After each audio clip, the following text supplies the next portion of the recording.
આજે આપણે આપણી સુરક્ષાના વાહનો વિશે વાત કરવાની છે। તો આપણી સુરક્ષાના વાહનો કેટલા કોને ખબર છે? એમ્બ્યુલન્સ, 108, કોન્સ્ટેબલની ગાડી, ફાયર બ્રિગેડની ગાડી। એમ્બ્યુલન્સ આપણને શું મદદમાં આવે? આપણે દવાખાને હોય તો આપણને ઘરે પહોંચાડી દે ને, ઘરે મૂકી જાય। અને 108 શું મદદમાં આવે આપણને?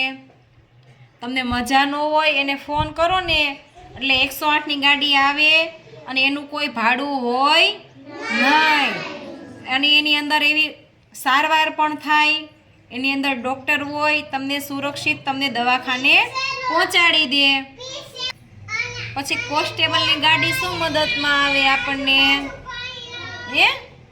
આપણે કોઈક ચોર પકડાઈ ગયા હોય ને પછી તમે એને પોલીસને ફોન કરો ને એટલે એની ગાડીમાં બેસાડીને એને પોલીસ સ્ટેશને લઈ જાય। પછી ફાયર બ્રિગેડની ગાડી શું કામમાં આવે? આગ લાગી હોય ને તો એની પાસે એવું ફાયર બ્રિગેડનું મશીન હોય, એવા સાધનો હોય, એની ગાડી લઈને આવે ને એટલે આગને બુઝાવી દે।